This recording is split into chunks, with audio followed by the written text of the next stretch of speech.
Hello everyone. आज हम लोग डिस्कस कर रहे हैं एंडोक्राइन सिस्टम। तो जो हमारी बॉडी में कंट्रोल और कोऑर्डिनेशन का कार्य है, यानी नियंत्रण और समन्वयन का कार्य है, वो हमारी बॉडी के दो भाग एंडोक्राइन सिस्टम और नर्वस सिस्टम पर निर्भर करते हैं। एंडोक्राइन सिस्टम का अध्ययन एंडोक्राइनोलॉजी और नर्वस सिस्टम का अध्ययन न्यूरोलॉजी कहलाता है। एंडोक्राइन सिस्टम में जो रासायनिक संदेश वाहक होते हैं वो हार्मोन्स होते हैं, जिनके द्वारा प्रक्रियाओं को नियंत्रण किया जाता है। और न्यूरोलॉजी के अंतर्गत, नर्वस सिस्टम के अंतर्गत जो हमारे तंत्रिकीय नियंत्रण हैं, किस प्रकार से इम्पल्स बहते हैं, जो हमने आवेग संचरण की प्रक्रिया में पढ़े थे, उनको पढ़ा जाता है। अब हम डिस्कस कर रहे हैं कि इन दोनों का अध्ययन मिला जुला रूप से क्या कहलाता है। न्यूरो एंडोक्राइनोलॉजी यानी नियंत्रण एवं समन्वयन विज्ञान के नाम से जाना जाता है।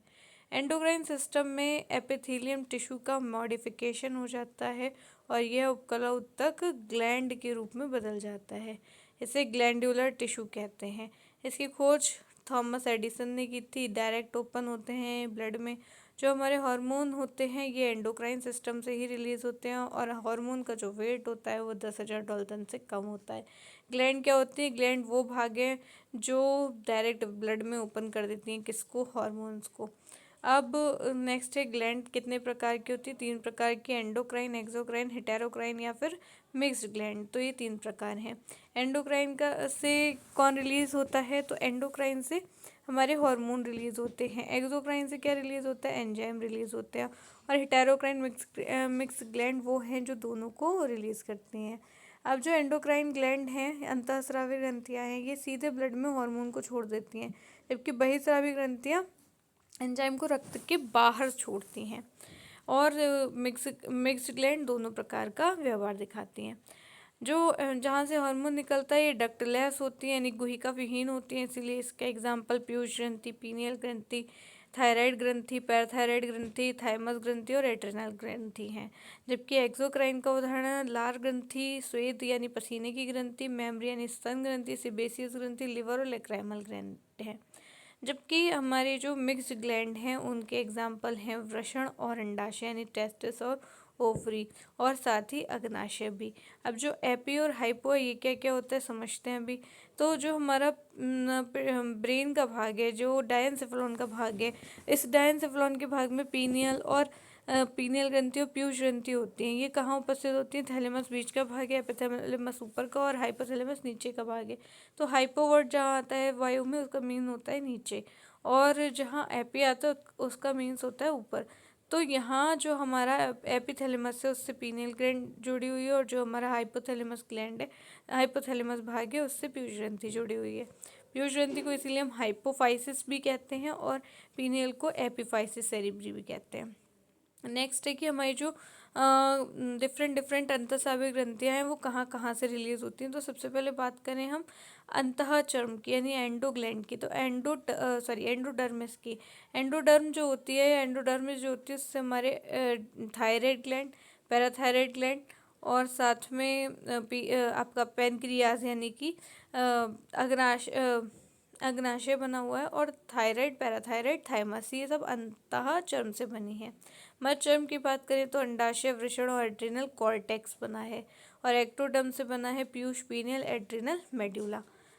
अब ऑक्सिन क्या है? ऑक्सिन पहला हार्मोन है जो प्लांट हार्मोन के तौर पे खोजा गया था, और सिक्रेटिन पहला हार्मोन है जो एनिमल हार्मोन के रूप में खोजा गया था।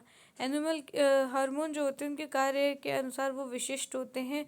हार्मोन जो होते हैं ज़्यादातर प्रोटीन से बने हुए होते हैं, जिनमें डीएनए से आरएनए बनता है और आरएनए से हार्मोन का निर्माण होता है। अब कुछ ऐसे भी हार्मोन होते हैं जिनका प्रोटीन के अलावा स्टेरॉइड नेचर हो सकता है, वसीय नेचर हो सकता है, लिपिड का नेचर हो सकता है, या अमीनो एसिड का नेचर हो सकता है।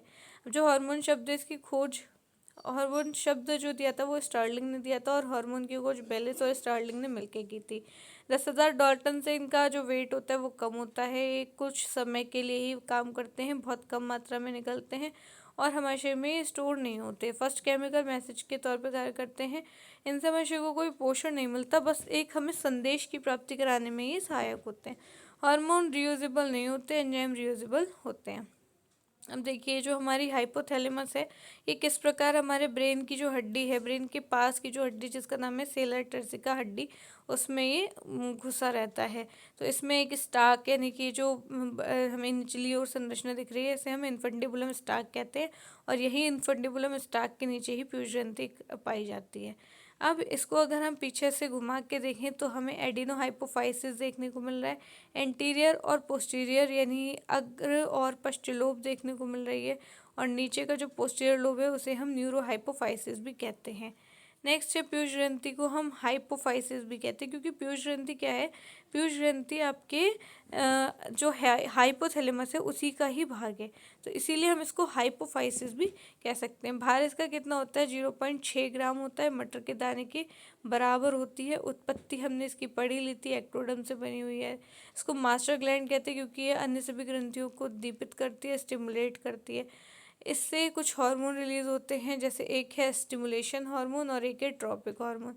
देखिए जब भी आप बहुत सारे हार्मोन पढ़ेंगे उनके नाम में या तो एसएच लगा होगा, जैसे या तो लिखा होगा गोनेडोट्रॉफिक हार्मोन, तो या तो टीएच होगा ट्रॉफिक हार्मोन, और या फिर होगा ह्यूमन ग्रोथ स्टिमुलेटिंग हार्मोन, है ना, या फिर होगा फॉलिकल स्टिमुलेटिंग हार्मोन। तो यहाँ से जो हार्मोन निकलेंगे वो दो नेचर के होंगे, तो स्टिमुलेशन हार्मोन या आपके टीएच यानी कि ट्रॉफिक हार्मोन। ट्रॉफिक हार्मोन एक प्रकार के प्रेरक हार्मोन है और स्टिमुलेशन हार्मोन एक प्रकार के उद्दीपक हार्मोन है। स्थिति इसकी क्या होती है, फोर ब्रेन के डायंसेफेलॉन भाग के हाइपोथैलेमस भाग से एक इन्फंडिबुलम वृंत से जुड़ी रहती है। अभी हमने इसका स्ट्रक्चर देखा था कि डायंसेफेलॉन का होता है, फोर ब्रेन में होता है, और डायंसेफेलॉन के कौन से भाग में, हाइपोथैलेमस में। उसमें भी नीचे की ओर एक प्रवर्ध सा होता है जिसे हम इन्फंडिबुलम वृंत कहते हैं, स्टाक कहते हैं, और इसी से हमारी जो वो पीयूष ग्रंथि वो जुड़ी रहती है। ये कपाल की स्फेनॉइड बोन में सेलर टर्सिका नामक खाच में सुरक्षित रहती है। Hypothalamus infundibulum stock part of posterior pituitary, और पोस्टीरियर पिट्यूटरी जो है हमारी वो पश्च पीयूष ग्रंथि भी हम इसे कहते हैं। और ये जो आपको पहला भाग दिख रहा है इसे हम कह रहे हैं एंटीरियर पिट्यूटरी यानी कि अग्र पिट्यूटरी। बीच का जो भाग दिख रहा है उसे एडिनोहाइपोफाइसिस या पार्स डिस्टेलिस कहते हैं। दूसरा उसके बीच में जो आपको मध्य भाग दिखा है इसे पार्स इंटरमीडिया कहते हैं। थर्ड जो दिख रहा है इसे पोस्टीरियर पिट्यूटरी कहते हैं, न्यूरोहाइपोफाइसिस, पार्स नर्वोसा। पीयूष ग्रंथि दो पालियों में विभक्त होती है, एंटीरियर और पोस्टीरियर। एंटीरियर पिट्यूटरी 75% भाग बनाती है, जबकि पोस्टर पिट्यूटरी 25% भाग बनाती है। एंटीरियर पिट्यूटरी एडिनोहाइपोफाइसिस कहलाती है, पोस्टीरियर पिट्यूटरी न्यूरोहाइपोफाइसिस कहलाती है।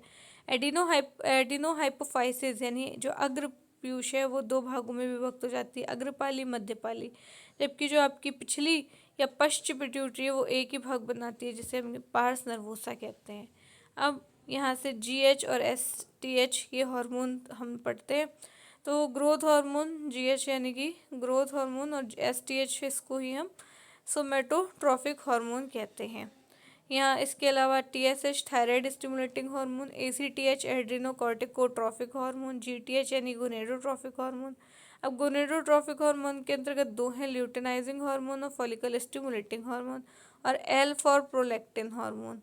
फिर है MSH melanocyte stimulating hormone, oxytocin hormone, vasopressin hormone. ये जो दो हैं ऑक्सीटोसिन और वैसोप्रोसिन, ये पश्चपाली से निकलते हैं, ठीक है।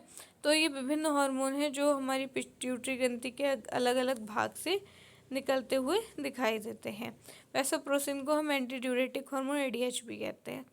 अभी अगर हमारा हाइपोथैलेमस का भाग है तो इसमें आपको कुछ स्ट्रक्चर दिखाई दे रहे हैं। जैसे पहला स्ट्रक्चर आपको एसओएन के नाम से दिखाई दे रहा है, सुप्रा ऑप्टिक नर्व इसे हम कहते हैं, यहाँ से एडीएच रिलीज होता है। फिर आपको पीवीएन दिखाई दे रहा होगा, पीवीएन के पैरावेंट्रिकुलर नर्व है जो कि ऑक्सीटोसिन को रिलीज करती है। तो यही हमने कहा था कि पश्च भाग, अब देखो एसओएन और पीवीएन कहाँ ओपन हो रही है, जो पश्च भाग है पास नर्वोसा है उसी में तो ओपन हो रही है। तो जो पहली एसओएन है वो एडीएच रिलीज कर रही है और पीवीएन ऑक्सीटोसिन को रिलीज कर रही है, ठीक है। अभी हम दूसरा भाग देखते हैं जो हमारा अग्र और मध्य भाग था। तो जो अग्र भाग है हमारा, उसमें हम देख पा रहे हैं कि वहाँ से एस फॉर सोमेटोट्रॉफिक हार्मोन रिलीज हो रहा है, टी फॉर टायरोट्रोफिक हार्मोन रिलीज हो रहा है, सी फॉर कॉर्टिसोल हार्मोन रिलीज हो रहा है, जी फॉर गोनेडोट्रोफिक हार्मोन रिलीज हो रहा है, L for luteinising hormone release हो रहा है, सी फॉर MSH यानी कि मेलानोसाइट स्टिमुलेटिंग हार्मोन रिलीज हो रहा है। ठीक है, तो इस तरीके से हमारे विभिन्न पीयूष के विभिन्न भागों से विभिन्न हार्मोन रिलीज हो रहे हैं। इसे ऊपर की तरफ जो कोशिकाएं बनी है इन्हें न्यूरो सिक्रीटरी सेल्स कहते हैं। ये RH और IH होती हैं। RH यानी रिलीजिंग हार्मोन और IH इनहिबिटरी हार्मोन। RH क्या करते हैं, अग्र पीयूष को हार्मोन स्रावित करने के लिए प्रेरित करते हैं, जबकि IH इनहिबिटरी नाम से पता चल रहा है ये हार्मोन को रिलीज होने से रोकते होंगे। अब हम बात करें कि अग्रपाली से जो हार्मोन रिलीज होता है, तो सबसे पहले हम डिस्कस करते हैं STH को। STH क्या है, सोमेटोट्रोफिक हार्मोन। ये सोमेटो यानी कि हमारे शरीर से संबंधित है, इसे हम ग्रोथ हार्मोन भी कहते हैं। ठीक है, अब STH क्या करता है, शरीर के संयोजी ऊतक जो हमारे कनेक्टिव टिश्यू हैं जैसे कि बोन है, कार्टिलेज है, इनके लिए कार्य करता है। पेशी ऊतक भी हो सकते हैं, मसल्स भी हो सकते हैं, बॉडी टिश्यू है, इन सबको स्टिमुलेट करता है। अभी जब इनमें स्टिमुलेशन होगा तो क्या होगा, तो हमें हाइट में, ग्रोथ में इजाफा देखने को मिलेगा। ग्रोथ फैक्टर्स को स्टिमुलेट करता है। इसके लिए carbohydrate, protein, fat metabolism level जो है इसको बढ़ाता है, जिससे ब्लड में ग्लूकोज का मात्रा ज़्यादा निकलती है। इसे डायबिटोजेनिक इफेक्ट कहते हैं। अब होता क्या है, ज़्यादातर बच्चों में जब उनकी ग्रोथ की एज होती है तो आप उनका जब भी ब्लड टेस्ट देखोगे तो उसमें शुगर की मात्रा ज़्यादा निकलेगी। कारण क्या है, यही हमारा सोमेटोट्रोफिक या GH हार्मोन। क्योंकि ये हमारे ब्लड में ग्लूकोज की मात्रा बढ़ा देता है। ऐसा नहीं है कि उनको डायबिटीज़ हो गई है, it just a effect which is also known as diabetogenic effect. कमी अगर हो जाए अगर इस हार्मोन की, तो बच्चों में डॉर्फिन बौनापन, बच्चों की हाइट कम रह जाएगी। और एडल्ट्स में अगर इसकी कमी हो जाए तो सिमोन डिजीज़, समय से पूर्व ही बुढ़ापा देखने को मिलेगा। अधिकता की बात करें, बच्चों में अगर ये बढ़ जाए तो बच्चों का शरीर तेजी से बढ़ेगा, जिसे महाकायिकता या जाइंटिज्म कहते हैं। और एडल्ट में अगर हो जाए तो एक्रोमेगेली, शीर्ष अंगों में वृद्धि होने लगेगी, जैसे नाक, कान और जबड़े में वृद्धि होने लगेगी। अगला हार्मोन है TSH, जिसे हम अगले वीडियो में समझेंगे। Thank you so much.